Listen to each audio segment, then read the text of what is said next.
Tracking, alerting, protecting. This is WKYT News. Good afternoon. Bill Bryant and Barbara Bailey for WKYT News. As we continue at 12:30, police say they have caught the person responsible for 30 car break-ins. 29-year-old Aaron Ferguson committed the crimes in Clark County. They go all the way back to July. WKYT's Mark Barber shows us how police tracked Ferguson down. It's our top story at 12:30. Investigators say for the past 5 months, they've been searching for a burglar who broke into 30 cars in Clark County. Deputies tell me they finally got the break they needed in the case when someone sent them a tip that led them to Aaron Ferguson. The 29-year-old is facing 12 counts of theft by unlawful taking, 7 of which are felony charges. Sheriff Burl Perdue tells us they found most of the stolen property in Ferguson's house on McClure Road. The sheriff says these bags are filled with the iPads, sunglasses, and tools that Ferguson took from cars. Perdue tells us the rash of break-ins started back in July. According to the sheriff, Ferguson targeted vehicles in several neighborhoods in Clark County. We're told most cars that were hit were unlocked. Investigators say they arrested Ferguson on Wednesday after they got a warrant to search his house. They tell us that's where they found loads of the stolen property. I'm sure he was selling some of it because we haven't recovered everything that has been reported stolen. We're asking people to call our office, make an appointment with their detectives to come in if they've had anything stolen from their vehicles recently, and to see if we can they can identify the property as theirs. The sheriff believes that Ferguson will soon be charged with more counts of theft by unlawful taking because he says they still have large amounts of property that has not been claimed. We reached out to Ferguson for his side of the story, but he declined our request for a jail interview. In Winchester, Mark Barber, WKYT. Thank you, Mark. Ferguson will be arraigned Monday. A man accused in a Laurel County hit-and-run headed to court twice this morning. First, Terry Mullins was arraigned on DUI, assault, and leaving the scene of an accident charges. He's accused of hitting 17-year-old R.J. Warren with his car on September 5th. He then was arraigned a second time on escape charges. Police say Mullins managed to get free from home incarceration. They caught him in Ohio.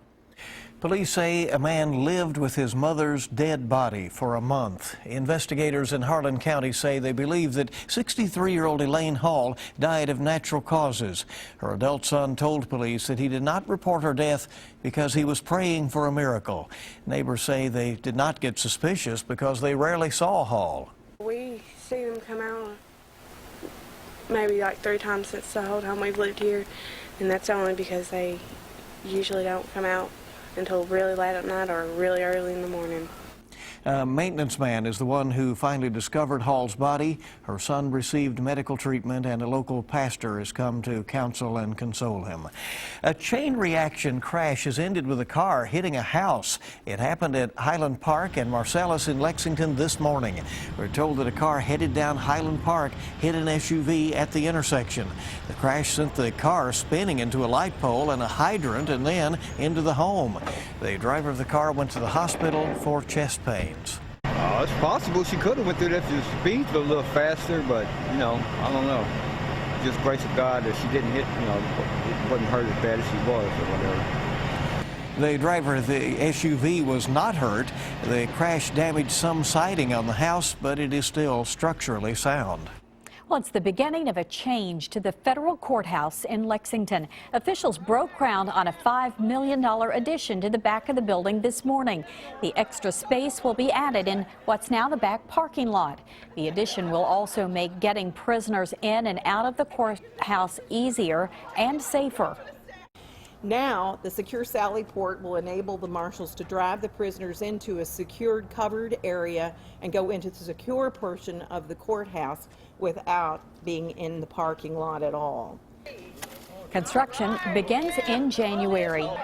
Well, how running might keep you young. And also a warning about hookahs and the rising death toll of diabetes. Ebony Williams has the details in this Better Living report. The economic burden of diabetes in the U.S. continues to climb, with costs increasing 48% in a 5-year period. New research finds medical care for diabetes, plus lost productivity, came to $322 billion in 2012.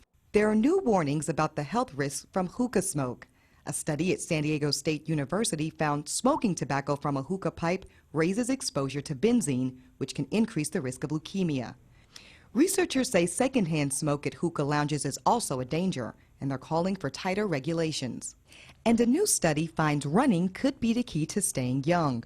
Researchers looked at older adults who run several times a week for exercise. The activity increased the seniors' energy efficiency. They could then walk with the same energy as a typical 20-year-old. Those are some of the day's top health stories. Ebony Williams, CBS News, New York.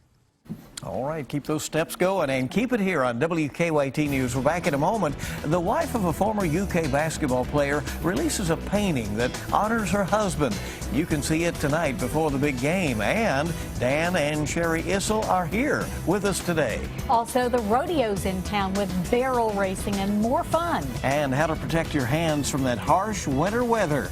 Dr. Mark is with us live in our studio. Speaking of winter weather, we're still going through it for today. Now, as we head towards, say, tomorrow and off towards Sunday, it'll actually feel like fall around here. I'll show you those numbers coming up next.